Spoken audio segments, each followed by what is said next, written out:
सूचना केवल हमारे विचार हैं, वित्तीय सलाह नहीं। निर्णय लेने से पहले खुद शोध करें। किसी भी लाभ या हानि के लिए हम उत्तरदायी नहीं हैं। आज हम देख रहे हैं Adani ports and special economic zone limited के 2024 Q2 की standalone financial performance. Starting with the sales, पिछले क्वार्टर से सेल्स में -4.65% का डिक्रीज हुआ है, मगर कंपनी ने पिछले साल के मुकाबले 17.83% का सेल्स इंक्रीज रिपोर्ट किया।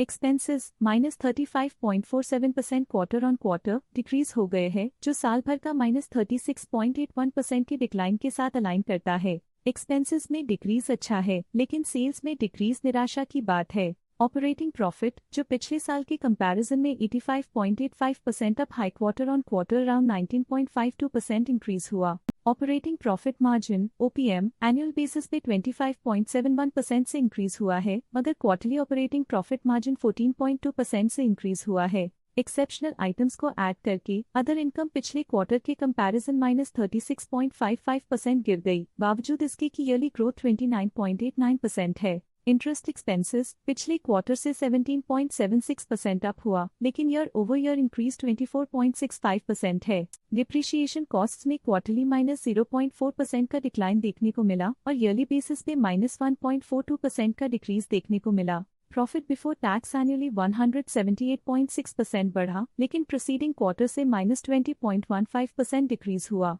इस साल कंपनी ने 37.45% टैक्स पे किया और क्वार्टरली कंपनी ने 34.41% टैक्स पे किया। नेट प्रॉफिट ने ईयर ऑन ईयर अप्रॉक्स दोगुना की वृद्धि दिखाई, जो कंपनी के लिए स्ट्रॉन्ग परफॉर्मेंस रही। लेकिन लास्ट क्वार्टर से -26.27% का कंट्रैक्शन हुआ है। इस क्वार्टर के दौरान कंपनी का परफॉर्मेंस इतना अच्छा नहीं रहा, नेगेटिव नेट प्रॉफिट लॉसेस को इंडिकेट करता है। वहीं अगर एनुअल एनालिसिस की बात करें तो इस साल कंपनी का परफॉर्मेंस काफी अच्छा था। अर्निंग्स पर शेयर EPS में साल भर में अप्रॉक्स 3 गुना का इजाफा देखा गया, जो कंपनी की एक्सीलेंट परफॉर्मेंस को दिखाता है। लेकिन क्वार्टरली में 26.18% की गिरावट भी नजर आई। इस क्वार्टर में कंपनी का EPS इतना अच्छा नहीं रहा, नेगेटिव प्रॉफिट कमजोर एफिशिएंसी को दिखाता है। साल का EPS एक्सीलेंट रहा, जो हाई एफिशिएंसी और प्रॉफिटेबिलिटी को दिखाता है। Adani ports and special economic zone limited के फाइनेंशियल स्नैपशॉट को रिव्यू करते हुए कुछ मुख्य ट्रेंड्स सामने आए हैं, जो कंपनी की परफॉर्मेंस पे रोशनी डालते हैं।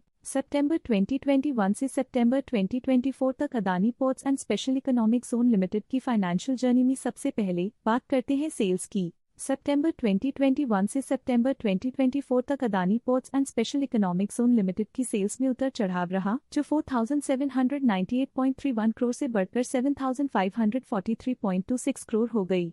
ये फ्लक्चुएशंस मार्केट कंडीशंस के इम्पैक्ट को दर्शाते हैं। अब बात करते हैं एक्सपेंसेस की। एक्सपेंसेस पिछले 4 सालों में 1686.53 करोड़ से बढ़कर 5689.35 करोड़ हो गए हैं। यहाँ सेल्स बढ़ रही हैं और एक्सपेंसेस भी बढ़ रहे हैं। बढ़ती सेल्स और एक्सपेंसेस ग्रोथ और इन्वेस्टमेंट को इंडिकेट करते हैं, पर सस्टेन प्रॉफिटेबिलिटी के लिए केयरफुल मैनेजमेंट जरूरी है। ऑपरेटिंग प्रॉफिट सितंबर 2022 में 254.67 करोड़ के आसपास रहा और फिर 2024 में 1853.91 करोड़ तक पहुंच गया।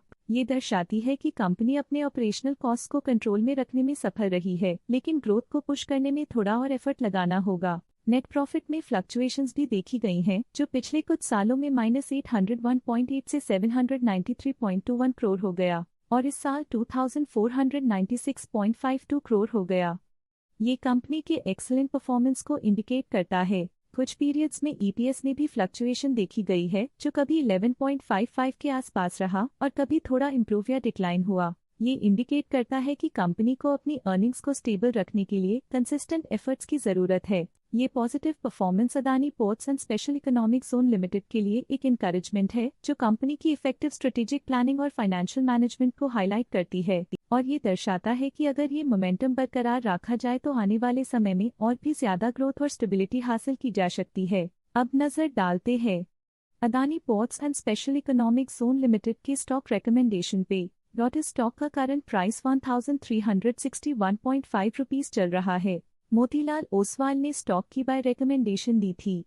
उन्होंने स्टॉक का टारगेट प्राइस 1850.00 का अनुमान लगाया था। रिकमेंडेशन के समय स्टॉक का प्राइस 1408.2 चल रहा था, जो करंट प्राइस से 27.74% अप है। मोतीलाल ओसवाल ने स्टॉक की बाय रिकमेंडेशन दी थी।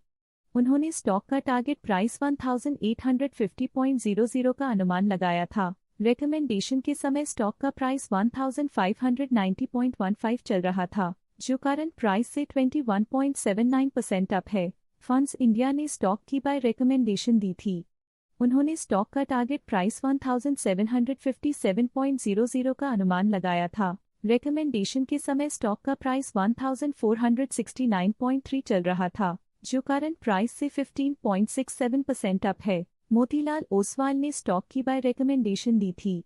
उन्होंने स्टॉक का टारगेट प्राइस 1700.00 का अनुमान लगाया था। रिकमेंडेशन के समय स्टॉक का प्राइस 1478.1 चल रहा था, जो करंट प्राइस से 11.92% अप है।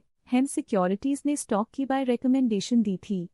उन्होंने स्टॉक का टारगेट प्राइस 1654.00 का अनुमान लगाया था। रिकमेंडेशन के समय स्टॉक का प्राइस 1437.4 चल रहा था, जो करंट प्राइस से 8.89% अप है। स्टॉक लेटेस्ट न्यूज अपडेट के लिए चैनल को सब्सक्राइब करें और वीडियो को लाइक एंड शेयर करें।